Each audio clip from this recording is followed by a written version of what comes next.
Welcome to EngagementB2B.com. This is the lecture series entitled The Essentials of B2B Value-Based Marketing. This is going to be the final session in our series. We're going to tackle the question, what are value-based marketing strategies? To this point, we've taken a look at what customer value is, we've talked about how you measured it, and we gave you some clues as how to put together potent value propositions.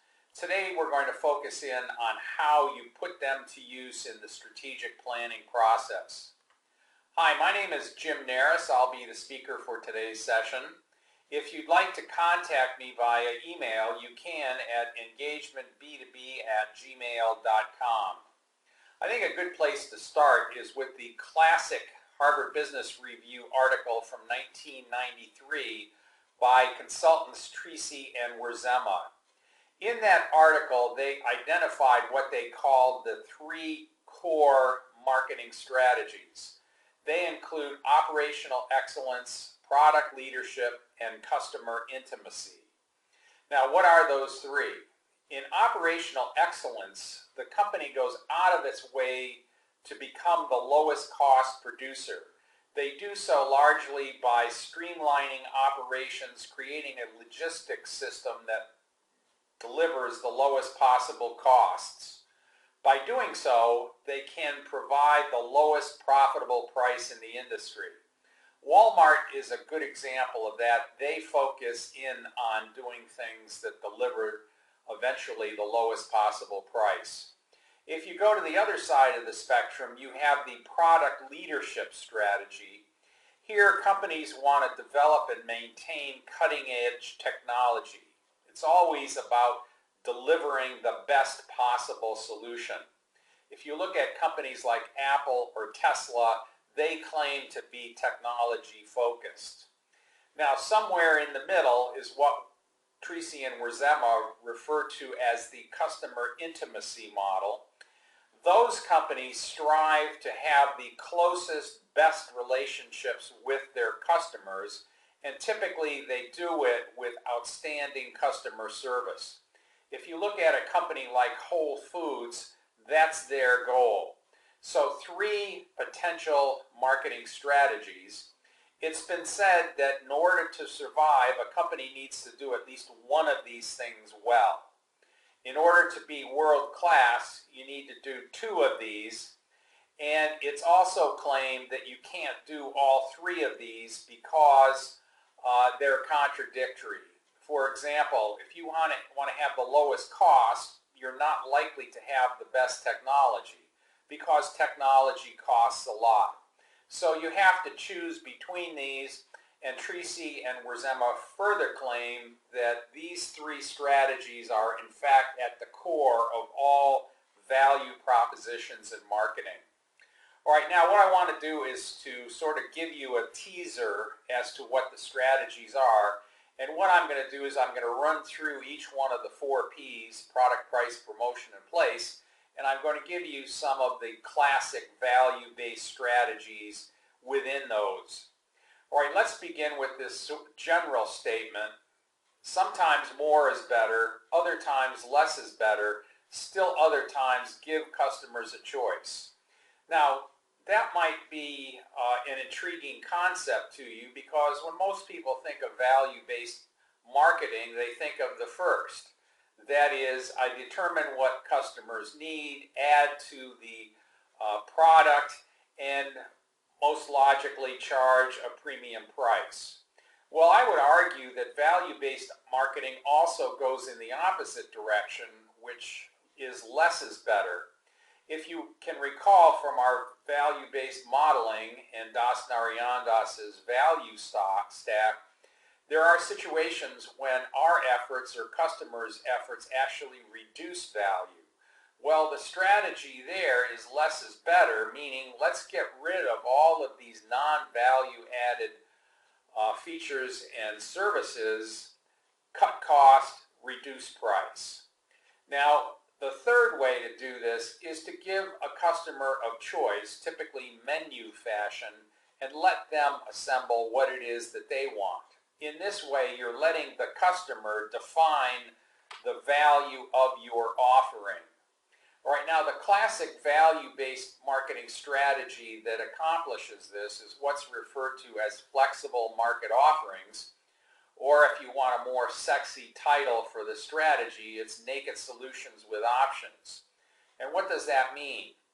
Well, the first thing you want to do is to create a naked solution. So you can see the laptop to the left of the screen. And what you want to do here is to provide a stripped down offering of whatever it is that you're selling, reduce the costs, and offer that at a low price. So here's the basic model. You can have it at a ridiculously low price. That allows you to compete against all the low price brands that are out there in the market. Now, at the same time, you offer the customer a menu of options. So those are the ones that are listed to the right or illustrated to the right. And these are various things that the customer can add to the solution. Importantly, each one of them comes with an added price or fee. Now, of course, each one of these things is profitable to the manufacturer. So I start with the naked solution, and then I allow the customer to add on any or all of these things that they want. Now, the advantage of that is that this enables you to compete in all segments. So rather than offering discrete full package options, I have a naked solution, and then I let the customer determine what it is that they actually want to have. Now, the advantage of this is that the customer obviously gets exactly what it is that they want. If you've priced these wisely, you'll get a profit on it. All right, so flexible market offerings is one way that we add value to the product. All right, we spent a lot of time on value-based pricing, and here's where all of those calculations that you did turn out to be important.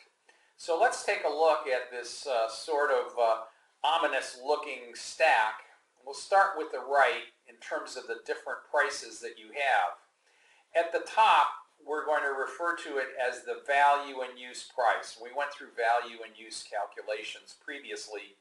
The idea of a value and use price is that given everything that you provide to the customer in the way of a solution, this is the maximum price that you would charge the customer.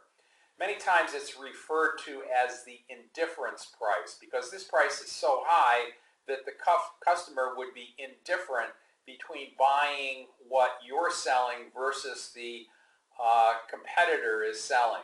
So the value and use price is the indifference price, and that constitutes the ceiling in our pricing schema. All right, below that is perceived value, what customers think that they're getting.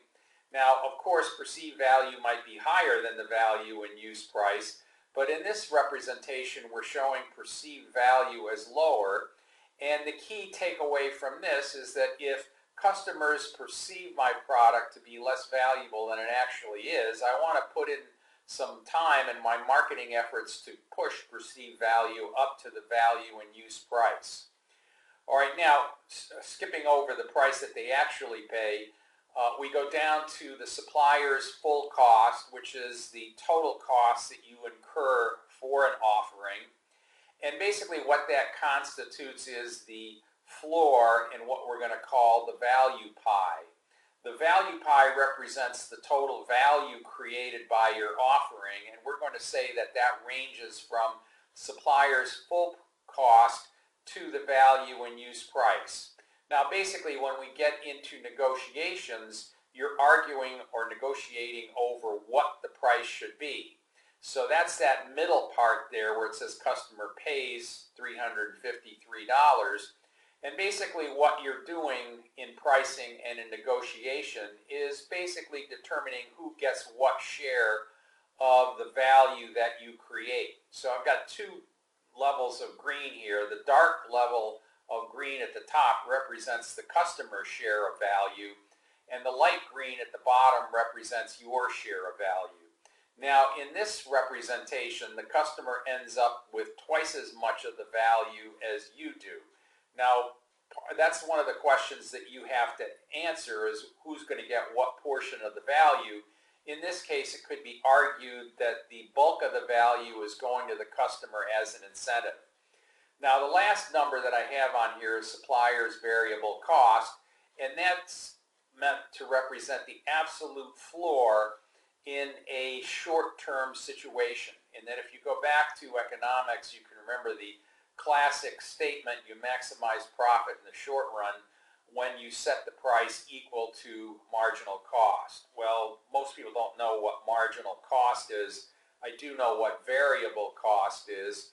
So basically the takeaway here is that in the short run, the lowest I can go down to is variable cost, because that's when I maximize my profitability. If I go below variable cost in the short run, I'm basically losing money. Now, I put that knowledge to use in value-based negotiations, particularly over a price, and I take that information, I fold it into the yellow here, which I have listed as value assessment. If you think about negotiations, particularly distributive negotiations, both parties start off by setting their extremes. So at the top in green, the green bar at the top, the supplier sits down, or I should say the buyer sits down and determines what is the maximum price that they're willing to pay for a particular product. Now, obviously, through value assessment, we're going to say that that's the value and use price. At the bottom, the supplier determines what the minimum price is that they're willing to accept. So the floor is the minimum price that the supplier is going to accept. The ceiling is the maximum price that the customer is willing to accept. Now, in negotiations parlance, the distance between the two, which I've signified here as the yellow bar, is called the zone of agreement, which means that any final price that I determine between these extremes is seen as fair because both parties are within their range. Now, when I look at this from the customer standpoint, there are two analyses that they do. The first of which is a price analysis, which means that I compare the prices of competing prices that are on the market, and that's become extremely easy to do because there are a lot of price comparison apps that are out there on the market, both in terms of consumer products and business-to-business products. The second analysis that they do commonly is what's referred to as a supplier cost analysis, where they basically re-engineer your product. That is, they strip it down and try to estimate what it costs you to develop it and tack on a profit margin to this. Now, logically, when a customer uses it, they're using both of these analyses to push down the price. So when you enter a negotiation, they argue that you're charging too much, and they use this as grist for the argument. Now, the critical point that I want to make is that if you have an assessed value, you can't counter with the value assessment arguments that I have at the top. If you have done a value assessment, you can use them to push the maximum price that the customer is willing to pay. Now, again, if you don't have a value model, if you don't have this information available, then you can't do that. So the takeaway here is that through a value assessment, I broaden the zone of agreement, which ultimately allows me to get a higher price. All right, now let's shift to promotions or integrated marketing communications, and there's two ways that we do that. Now, in business-to-business, marketing communications largely pivots on sales rather than advertisements or social media and the like. Two ways that we do this, the first of which is what I'm going to call a value forecast, and the second is a value audit. In both cases, we use the value models that we came up previously to make our points in our sales presentations. If we calculate the value before the customer buys, it's referred to as a value forecast, in that what we're trying to do is to determine what type of value the customer can expect to get. Now, obviously, we use it here as an argument to persuade them to buy our product. Now, in this representation, I have a value calculator or a value model that is typically set up on a salesperson's laptop or on even a smartphone, where they go in, interview a customer, key in the key cost figures, and then determine what the value is. So a value calculator is an outstanding sales tool, and again, it's a value forecast. Now, some companies actually perform a value assessment after the customer has used the product. And this is very common in IT industries where companies have been burned by excessive promises over time. There's a number of companies that offer what are referred to as documented value-added reports. Applied Industrial Technologies and the Henkel Chemical Company are classic examples of this. And basically what they'll do is they'll go back to your plant after a year, audit your results, and determine how much you've actually achieved in the way of value added. Now, this is referred to as a value audit, and then it's completed after the customer uses the product rather than before. And the advantage of a value audit is that it's more believable, particularly if the customer helps you in assembling the numbers. So if I offer a model at the end, then I'm basically proving that, in fact, my product delivered what I promised. Now, the reason this is important is that it turns out, at least in our experience, we found that most companies never go back and find out if they've achieved the cost savings that suppliers have promised. This is a good way to do that. So again, in the way of promotions, using value calculators as models, as either value forecasts as a sales tool or value addeds after the customer has used and benefited from the product are two effective tools. All right, now the last is place or distribution. The classic strategy here is what's referred to as functional acquisition or functional spin-off. And this was developed by a consultant named Bruce Mallon way back in the 1970s. And he basically said that if you look at any element of value that a company delivers to a customer, there are tasks that have to be performed by someone. And he pointed out that these tasks can either be performed by the manufacturer, by some sort of intermediary, such as a distributor, wholesaler, broker, manufacturer's rep or agent, retailer, and the like, as well as the end-use customer. So the true decision that we're making in designing our distribution strategy is trying to determine who is it that's going to perform these miscellaneous tasks that have to deliver the value to the customer. Now, in Mallon's strategy, he argued that what we want to do is to determine who can perform each one of these tasks best and most efficiently, because not only does that deliver superior value, but it also minimizes the total costs. Now, the two extremes that he provides are what are called functional acquisition versus functional spin-off. The classic example of functional acquisition is Amazon.com. Basically, what they have done is that they have acquired all of the downstream tasks from traditional brick and mortar book retailers and now all kinds of retail product companies, and they provide them, or at least complete them, in a centralized location. In the old days, it was basically out of Seattle. And basically what they would do is pick the product, pack the product, ship the product out to you, and then typically someone from UPS or FedEx would be the one that delivered it to your home. Now, obviously, that model has been extremely successful. At the other end of the coin, you have what's referred to as a functional spin-off strategy. And in a functional spin-off strategy, the manufacturer or producer tries to get either retailers or consumers to perform the tasks themselves.